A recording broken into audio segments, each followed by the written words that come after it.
everyone. Andrea here to welcome you to episode 6 of Between Two Lances. And immediately, my dog Marie is whining at me. Anyway, I am pretty excited about today's episode because I got to sit down and talk with Quinn Haslinger, which I realize I've never said her last name out loud until just now. But anyway, she's an incredible ID, talent strategist, hawk wrangler, mom, and friend. The other reason I'm excited about this episode is that it marks the start of a new direction for Between Two Lances. At its core, this podcast is about connecting with my fellow humans, my friends, my mentors, my peeps, my enemies, possibly even myself. For that reason, we want this podcast to be a bit more laid back and loose going forward, kind of like hanging out with a couple of friends and picking up some, casual, valuable ID and freelancing knowledge here and there. We want to have fun.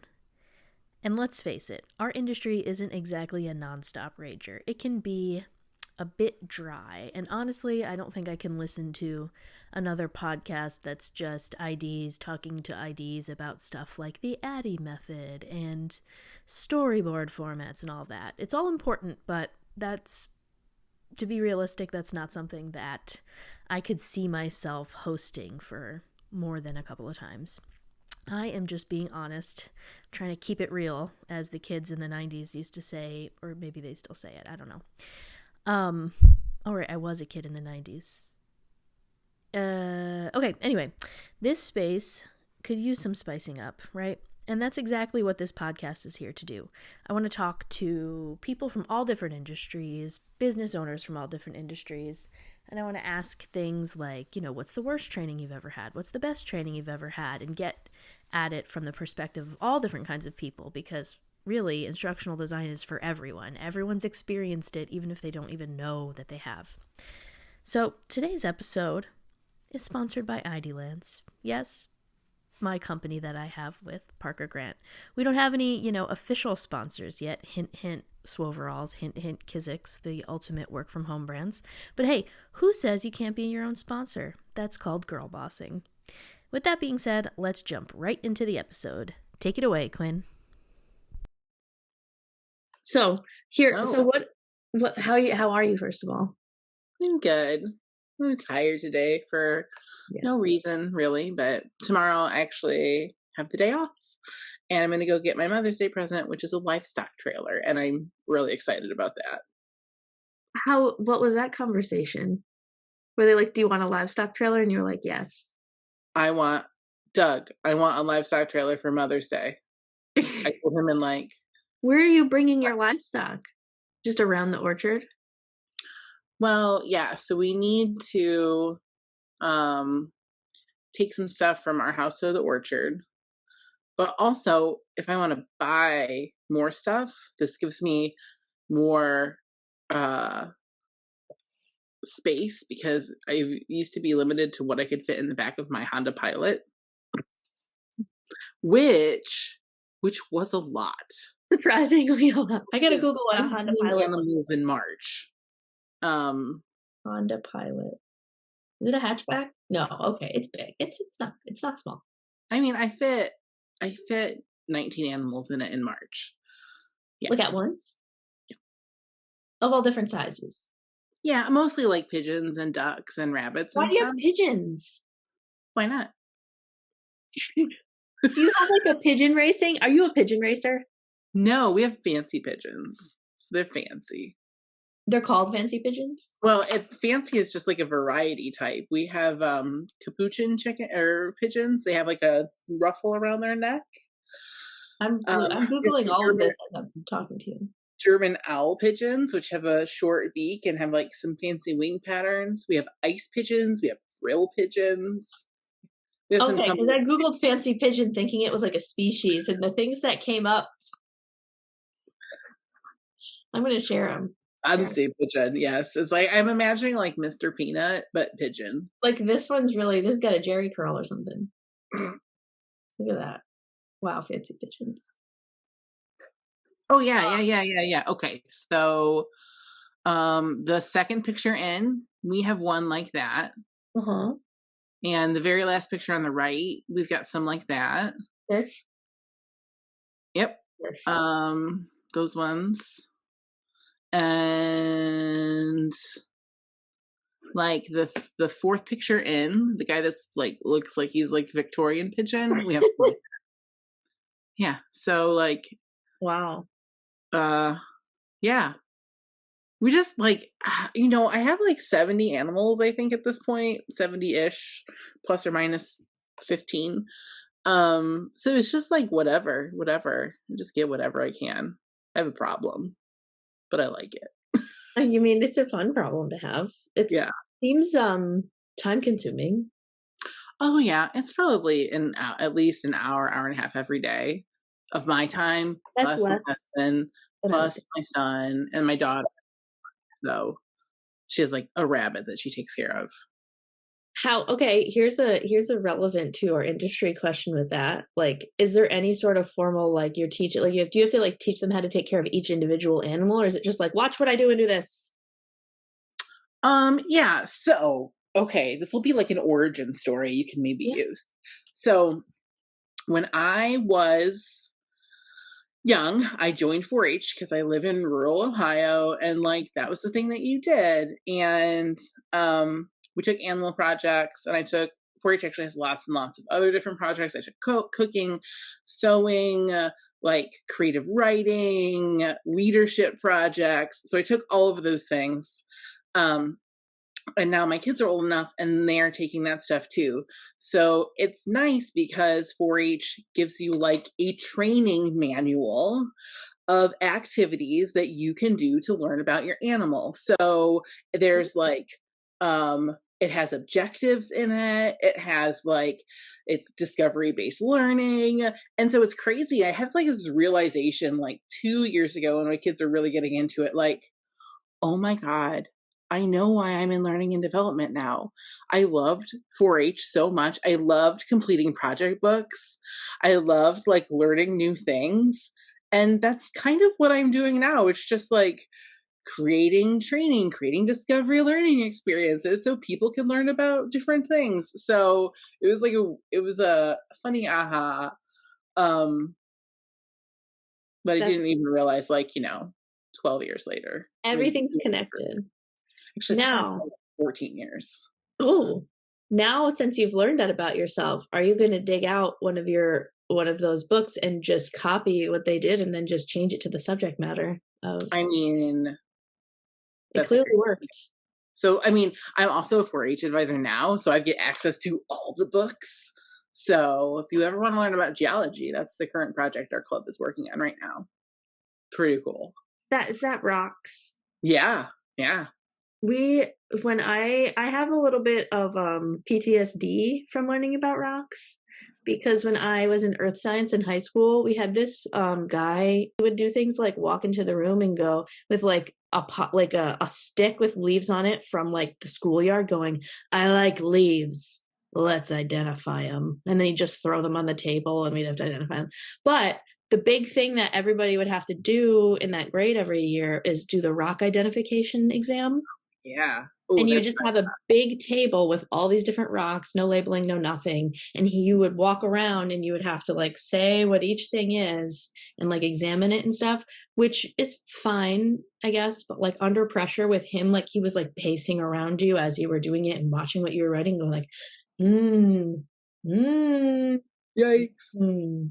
And before that test, I remember he was like, my name from, maiden name is Kennis, Kannes, and nobody knows how to pronounce it. So he didn't know how to pronounce it, but he would go behind me and be like, Canis, take a Valium because you're making mistakes. like he would just like have these little like side commentaries for everybody. But yeah, he was like, That's Canis, fun. take a Valium. That's And I was fun. like 13, I think, 14. I couldn't Nothing take like a good shame motivator to Yeah. make you do better. But I ended up thinking he was like the best teacher ever because he was my driver's ed teacher and he had this big like bayou hat, like a Cajun bayou hat that he would wear, and he would like put it on me whenever I was driving. And so because he knew I was just like a nervous kid. Yeah. And so he would try to just get me to relax. And so I would be like driving, like almost killing us. And then he would make us go through like the Popeyes drive through and teach us how to do drive through. I think that's a good gig. Like, if you can stomach the fact that you might possibly die. Like, I remember my driver's ed uh, made me drive her to the craft store. Like, okay. Realistic Yeah, learning, discovery-based true. learning, right? It's It's all true. related. That is true. You might want to go to the craft store someday, learn how to drive there. This is actually all kind of relevant though to learning, because it reminds me of when like I tried to volunteer at a gardens here in Orlando, Blue Gardens, and they have a house that you can be a tour guide of. And like I've almost become like an accidental, not accidental, like a tour guide at all of these places because I want to do the learning. I want to be the Yeah. facilitator, and I always quit before I ever actually do it. Like I'm like, oh, this is gonna be great. I'm gonna know all about this. I'm gonna be the expert. I'm gonna be able to answer questions, and I love talking to people. It's gonna be great. And then when it gets down to like you actually have to have a schedule and show up Yeah. and do all of it, I just always quit. You just want to learn the stuff. Yeah. But this house, the reason I quit is because nothing happened in it. Nothing. Oh, Like actually nothing. A family lived there, and their rich people origin story isn't even that interesting. And then people would again make up ghost story. Like the tour guide would be like, "I just say this room's haunted because there's nothing to say about it." So yeah. We have a like Rutherford B. Hayes is mhm. like his home is near where I live, and I feel like it's the same thing. And so they're like, and this is the living room, They lived there. and this is the dining room. Like it's like cool to see, but like that tour is a little rough. You know, is it a thing to be an instructional designer for like tours? I don't know, but I've always thought about like the similarities between instructional designers and like people that curate stuff for museums and the Mhm. design like the interactive displays, um which kind of goes along with tours, I feel Yeah. like. I mean, do you think there's a lot of like, I mean, I think when you get down to it, everything is basically instructional design. Yeah. Like, what's your objective? Like, Yep. what do you need to know how to do by the end of it? Mhm. um that's what I always like, even with parenting, like there'll be a problem that comes up. I'm like, okay, what are we solving for? Like, Yeah, what's get to the root analysis. yeah, like, okay, we know what we're solving for. What would success look like? My kids, by the way, love these talks. And they're like, we just want to complain because this girl is mean. And I'm like, yeah, but like, let's think big picture here. They hate it. And then I asked them like a bunch of dialogue questions for reflective learning. So what did you learn about that? Like, how would you approach that different next time? I'm like, I never made that connection, but I just realized that I do that, but I didn't know that I was doing Oh that. yeah. Oh yeah. Especially my daughter's in a love triangle at school, and she's like, "Well, I'm not going to say their names because you never know. Like, well, this girl is always spending time with this boy, and I really want to spend time with this boy, but she's always with him and she won't share him. And I want to marry him, but what if he does, like, what if they get married?" And I'm like, well, let's talk about this. So, what is she doing? How is she actually like saying that you can't spend time with him? Are you making assumptions for her? Or are you just seeing that they're spending time together and you feel like you can't I'm like really like what's actually the behavioral Yeah. whatever here? But also she's 5 and I'm like, why are you in a love triangle? Maybe let's not think about marriage until you're 7. At least. Although today she said that she never wants to watch anything with people kissing, and I'm like, good for now. I'm not, I'm. It's all part of life and improve, but like considering that you're in a love triangle but you don't want to kiss anyone, I'll take it. Perfect. Yeah. Platonic love triangle. Yeah, my kids will totally get up and walk out of the room if we're watching a movie. Do you hear what's happening? I can hear something, but I can't. This is my torture. It's my dungeon. It's my. Does it give like a torture person? And I have a person who's hired to torture people in my house, and that's what's happening. Okay. No, actually, the baby's getting a bath Oh, so cute. because he puked all over himself again. Adorable puking. Oh, it's great. Yeah. And then he laughs right after. It was like Chris Like an Farley evil laugh. laugh? Oh, Chris Farley laugh. It's a very specific laugh. I love it. Yeah. I actually do want to ask you this official question because it always makes me happy to hear the answer. What is like the worst training you've ever had? Like whether it's for like a summer job or like a real job. I've had. Like the worst where you're just like, oh my God. You don't have to name names. Yeah. So one, I will tell you, I'm like a terrible snob. So every time I go through training that I didn't create, and also when I go through training I did create, I'm like, well, this could be about a million times better if we only did blah blah blah blah blah. Hmm. Um, so yeah, the worst training.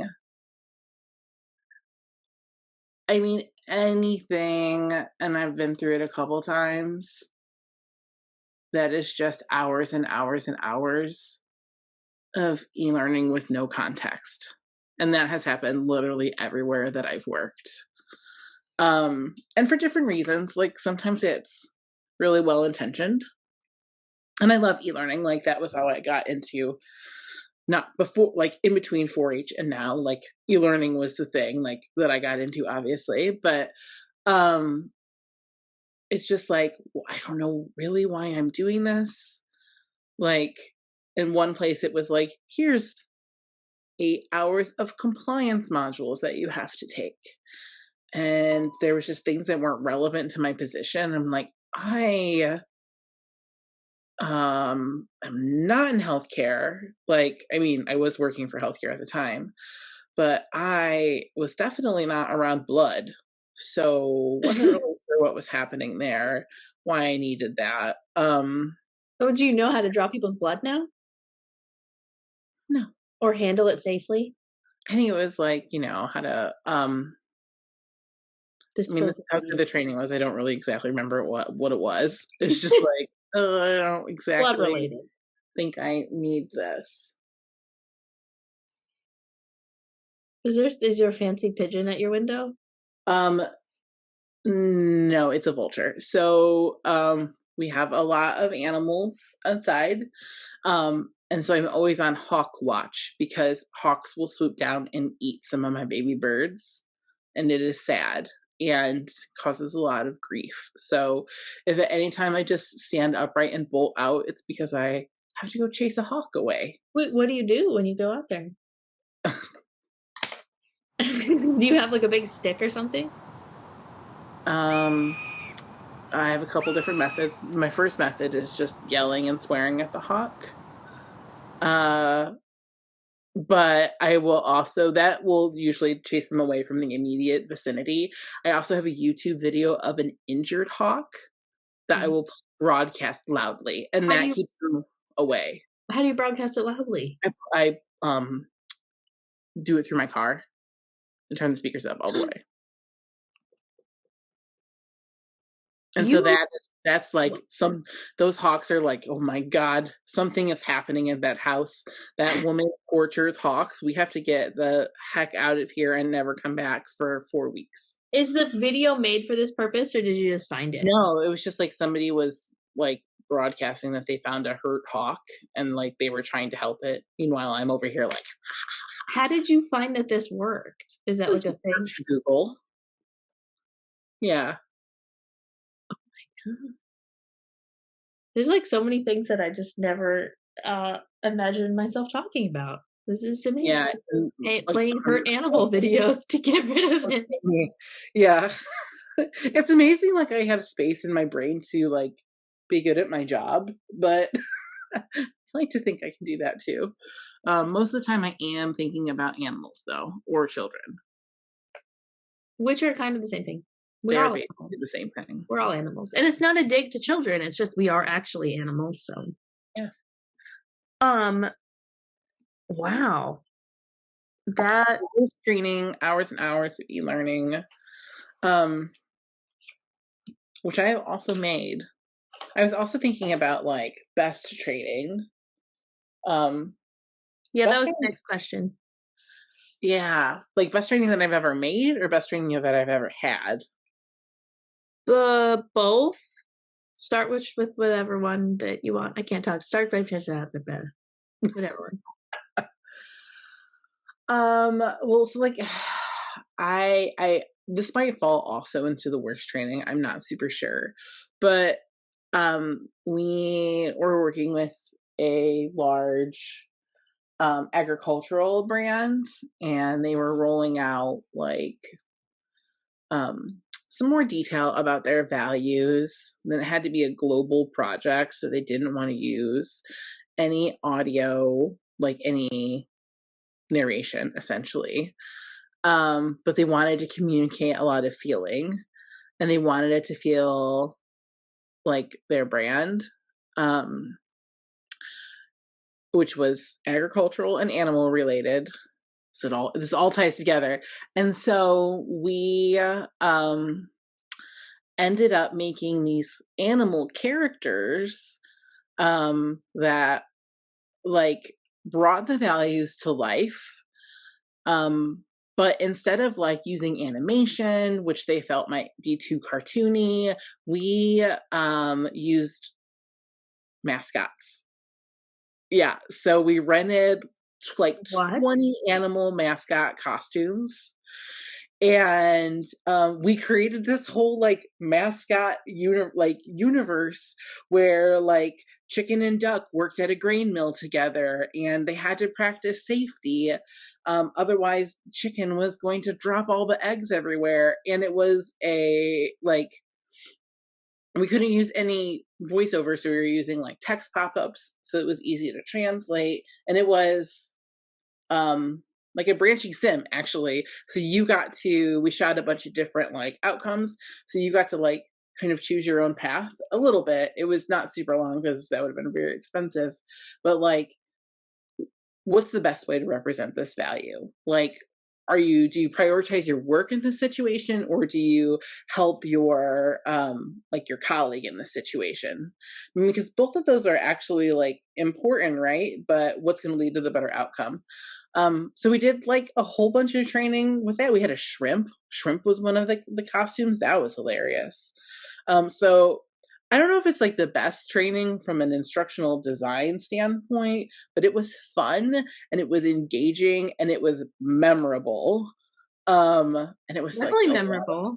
lot of fun to make. I would have loved to make that. Mascot suits just make everything better.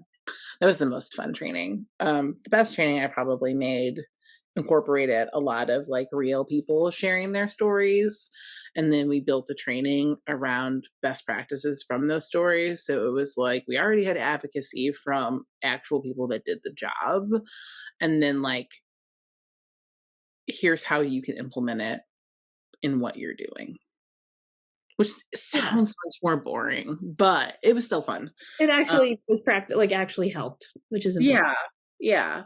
Like it wasn't, I mean, it didn't have to be kitschy to be effective, although I prefer kitschy if I can, but that was really great. And like hearing heartfelt stories, that was when I was doing a lot of work in hospitality. It's just crazy, like what people have to deal with and like their jobs, like crazy stuff happens at a hotel. Crazy from like just like actual crazy, and then like just crazy inspiring. like little things like, oh hey, like this like the same guy comes to the hotel 4 days out of 5, every week, and like we threw him a retirement party, like like stuff like that. And I felt like whenever I worked with clients back when I was in consulting, and it would be like the grocery store or the hotel or wherever, that was always people that didn't have to make things special making things special. And I really love that. Yeah. It made you feel like really good about humanity, and we all need more of that. Well, yeah, that's what I was going to say is like that kind of stuff. It's like, I feel like some of the reason why like I don't get absolutely depressed about humanity is I'm like, oh, look it, they did this. Or like, have you ever seen the TikToks of the Walmart announcer lady who sings the sings that they're going to be closing No. to different, like she changes the lyrics to popular songs to like tell people that they're going to close. And I imagine being in that Walmart being like, I don't feel depressed that I'm in a Walmart right now. Like, this is great. Yeah. They matter. Oh gosh. And like we did work like with like fast food place, and you're like, you know, their food's kind of mediocre, but I like love going there now because they treat their employees so well, and like they like had developed these relationship with customers, like, oh, this lady and her husband started coming every day, so like we would set the table for them in expectation that they were coming.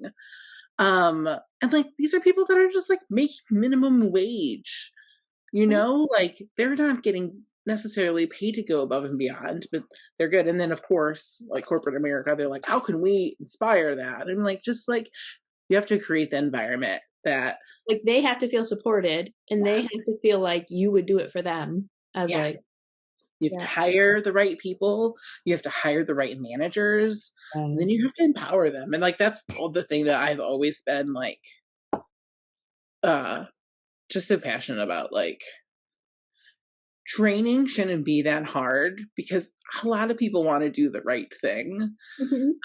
Are you giving them the tools to do the right thing? Like, yeah, are you giving them the time? Are you giving them the environment? Are you giving them the support?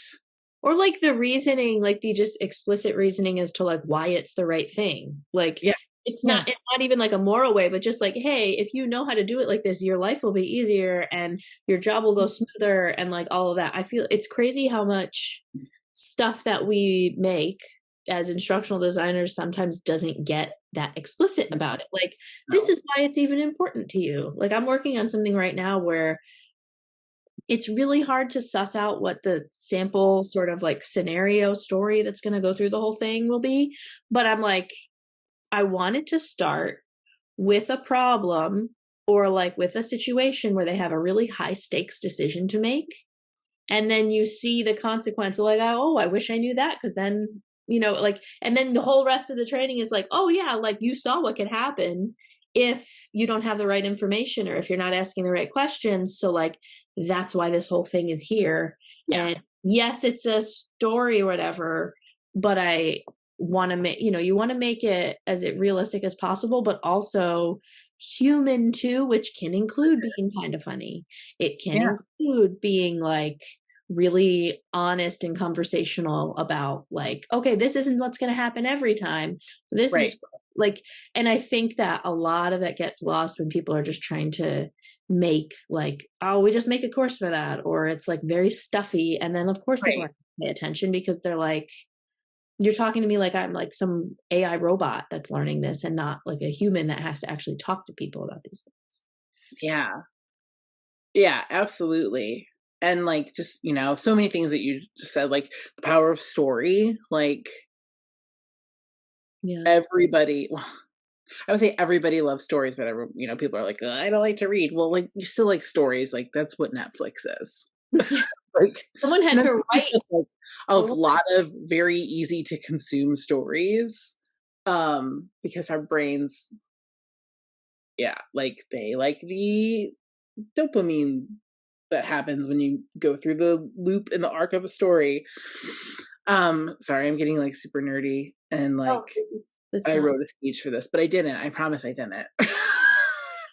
You're just that on. I think the other thing that's a part of that too is like, you know, you tell them like why it matters. Like you can do that through a video or whatever, but then like giving them the chance to talk about it with like a live person. I feel like that's what's missing a lot. And like sometimes as instructional designers, we only get to suggest that. You're like, hey, like here's the thing you wanted, but if you want it to work, what are you doing next?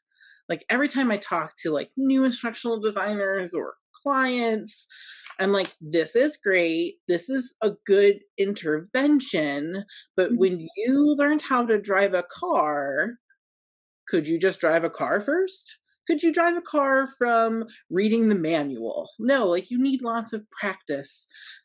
You don't need to know how the car works. I have no idea how almost everything I use on a day-to-day basis works. I just know how to use it and get the job done. Like, I don't need to know how I am talking. I have literally no idea how this works, how I'm talking to you live while you are like thousands of miles away. But I know how to like click the Zoom button to open it up. Like, I don't need to know the science behind it. People get stuck on that so much. Yep. You can just like learn how to wield the tool without actually having to know how to build the tool.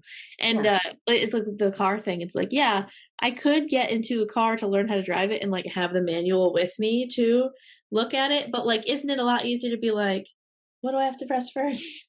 Yeah. What do I have to and then you learn that the person's like, oh yeah, usually I hold it. They say to hold it here, but sometimes I find if I do it like this, it's actually it. Like you need it to stick like that and to be able to figure out how to design it so that you can have it stick like that. So best training experience now that we're like, I kind of rattled off a couple that I made, but sticking with the driving metaphor, like I did like the whole read the crap and take the driver's ed. But the best practice I had was like driving my, like this old car that we had around, like in our field in circles. Like it was a safe environment. I couldn't do too much damage. I had like a mentor there to guide me. And it was just like, F around and find out. Not sure if I can swear on your podcast. Okay. Yeah, like fuck around and find out a little bit. Like, obviously that's not what we want surgeons to do. That on sounds a dummy terrible. or like in a program and they're just moving shit around and doing whatever. Cutting into like pumpkins. I don't know why I said it, but they gotta cut into something. Cut into pumpkins. Is that what they gonna do? No, scalpel. Time to remove the seeds. Well, but like, how do you actually? You got to practice it on. That's true. Yeah, I never really thought about that. To get the right tension, and I also immediately am thinking of an episode of Law and Order: Criminal Intent, where the guy, like the DA, the guy is like, which of these?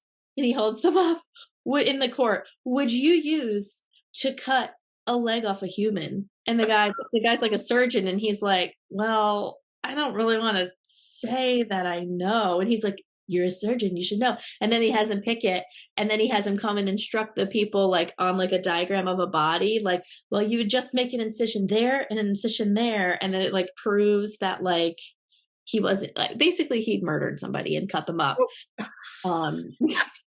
Anyway, I'm just like, but he had to know, he was like explaining how much pressure to put, because if you do too much, then you're cutting through too much. Yeah, and that's just experience driven. Experience driven.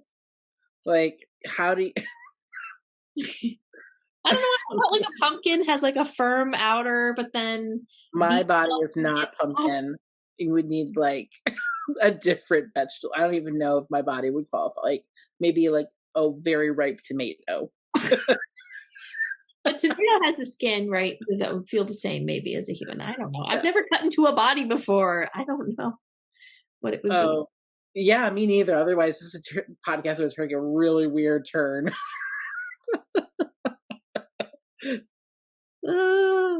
I mean, I feel like a tendon could be more like an asparagus, maybe. I don't know. Like, yeah. Do you think there's a book of this somewhere? Let's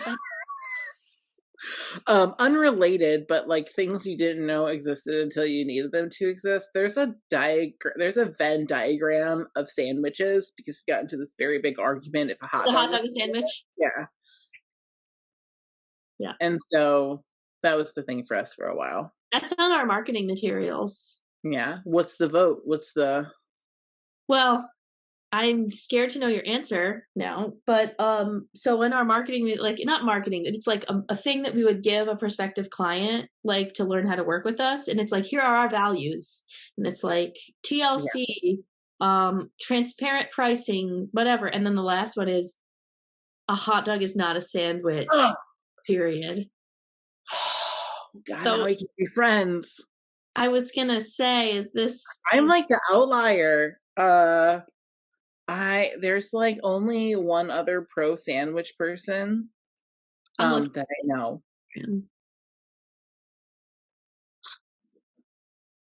I'm wondering if it's at Yeah, because I said, is a calzone a sandwich then? Oh yeah, this was like, is a burrito a sandwich? Is a corn dog a sandwich? Wait, what is the Venn diagram? What does this even mean? What is a sandwich then? I'm confused. They're all sandwich. Everything is a sandwich. This podcast is a sandwich. That would be a great name for a podcast, by the way. You can take it. Thank you. You can take it. I'm really good at naming things and not good at making things. Me too. This is why me actually following through with this is an anomaly. An anomaly. And I had to do it with a Calendly, or be like, just ask the people I wanted to talk to and just say, just book it, because then I will feel socially obligated to show up. And even then, I was a little bit late, but that wasn't my fault. If I was, and then the baby was screaming. It's just the perfect storm of crazy. I wish there were more things in life that could be put on my calendar, so I felt obligated to do them. And and they have to be put on by another person. Yeah, that's the thing. It has to be like, if I said, talk to Quinn at this time, and I did it and you didn't know it was on my calendar, I wouldn't do it. I'm sorry. No, I wouldn't do it either. I can barely manage to reply to text messages.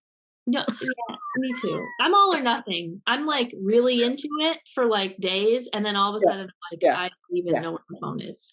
I like to think of it as like low maintenance friend or poor employee. But no, I am actually really good at returning Slack messages when I understand how it works. Today, so where I work now, I don't get a lot of email, which is amazing. We do a lot on Slack, and I think that's so cool. And I was feeling really good about how, like, my responsiveness, until I realized I had 356 messages on our Monday board, which is apparently how people talk to you. So luckily, only 4 of them were directly asking me for something, and those people were kind enough to reach out in a different channel. But like, just when you think you know, just when you think you're doing okay. Oh, that is the worst. And then you feel that feeling where, like, yeah, I felt like I was missing something and I was anxious, but I didn't know why. And then it comes up, you're like, that's what it was. There it is. And then you're like, okay, good, there it is. And then you're like, but I still am feeling anxious. Crap. Well, thank you. Yes, this just makes me want to keep chatting. But I know that if I don't, then I won't make it to like whatever the next client call I have is. And that's sad. I mean, it's not sad I don't want to miss it because that's how we make a living. But at the same time, I'd rather just chat about all the animals and kids. And I know, it's fun. Yeah. Like your painting in the background. Thank you. Cora did it. It's like awesome. When she was 11. She did this one too. That's kind of, yes, that one. I love that. Yeah. She took art classes at the art museum. That's fancy. I did one recently, and I drew a human for the first time. I've never drawn a human before. I'll send you the picture of it. The teacher was like, well, you've never drawn a human before and you drew that? That's pretty good. But when I look at it, I was like, yeah, it's pretty good. And then as more time goes by, I go, oh, that's pretty bad. That's pretty bad. I'm impressed. I can draw the front half of a horse after 41 years of practice, and that's it. I mean, I can't draw any half of a horse, so. Maybe more like 35. So. We'll exchange pictures. Yeah. Show me the horse half. Show me the horse half.